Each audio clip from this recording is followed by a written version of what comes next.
So who's going to use the DevOps Leader course? What's it for? Why are you here?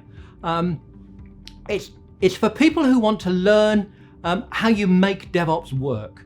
You've done the DevOps foundation, so you know the what. This course is really addressing the how you influence people to work in a DevOps way. It's one thing to say you're going to encourage self-motivated organizing teams who work as a single entity.